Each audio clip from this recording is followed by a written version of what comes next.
கிரீமியா ஒரு milk shake இல்லைன்னா juice குடிக்கணும்னு நினைச்சீங்கன்னா இது ட்ரை பண்ணி பாருங்க. പേടിക്കണ്ട, അവക്കാഡോ ബട്ടർ ജ്യൂസ് അടിക്കാന്നാ പറഞ്ഞ്. റമലാൻ കഴിയുന്നത് വരെ പലതരം കലാപരിപാടികൾ നടക്കും. നല്ല കിടുക്കാച്ചി ബട്ടർ അങ്ങോട്ട് എടുത്ത് കട്ടാക്കി എടുക്കാം. അടിപൊളി ബട്ടറാണ് കേട്ടോ. ഇനി ഇതിന്റെ കുരു എടുത്ത് നേരെ താഴോട്ട് ഒരൊറ്റ എയർ. അടുത്ത റമലാൻ ആകുമ്പോഴേക്കും അവിടെ കിടന്ന് മുളക്കട്ടേന്നേ. ഇനി നമുക്ക് ഇതിന്റെ പൾപ്പ് അങ്ങോട്ട് സ്പൂൺ വെച്ച് ഇതുപോലെ അങ്ങ് എടുക്കാം. ഇനി കൈ അങ്ങോട്ട് നീട്ടുക. എന്തിനാന്നല്ല ഇതേ വരുന്ന മിക്സിയുടെ ജാറ് പിടിച്ചോ ഇല്ലെങ്കിൽ താഴേന്ന് എടുത്തോണ്ട് വരാം.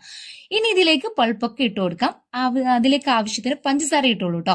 ഇനി ഇതിലേക്ക് തണുത്ത പാല കട്ടപ്പാലോ ഒഴിക്കാം, അതൊക്കെ നിങ്ങളുടെ ഇഷ്ടം. പിന്നെ അതേ നല്ല തിക്കായിട്ട് അങ്ങോട്ട് അടിച്ചെടുത്തിട്ട് വരുന്നേ. പിന്നെ ഒന്നും കൂടെ കൈ നീട്ടി നോക്കാം. അപ്പൊ അതേ പാത്രം എത്തിയിട്ടുണ്ട്. അതിലേക്ക് അങ്ങോട്ട് ഒഴിച്ചു കൊടുക്കാം കേട്ടോ. സമ്മറും ഇഫ്താറും കട്ട ചെങ്ങായിമാരായതുകൊണ്ട് നല്ലൊരു കട്ട ഐസും കൂടെ ഇട്ടോളൂ കേട്ടോ. ഇനി ഇളക്കി മറിച്ച് അങ്ങോട്ട് ഗ്ലാസ്സിലേക്ക് ഒഴിച്ചു കൊടുക്കുക അല്ലെ. ஜூஸ் ஐட்டம்ஸ்ல என் ஃபேவரட் ஐட்டான பட்டர் ஜூஸ். ஆனால் உங்களுக்கு பட்டர் ஜூஸ் அடிக்கனா தெரிஞ்சா ட்ரை பண்ணி பாருங்க. மறக்காம கமெண்ட்ஸ் ஷேர் பண்ணுங்க.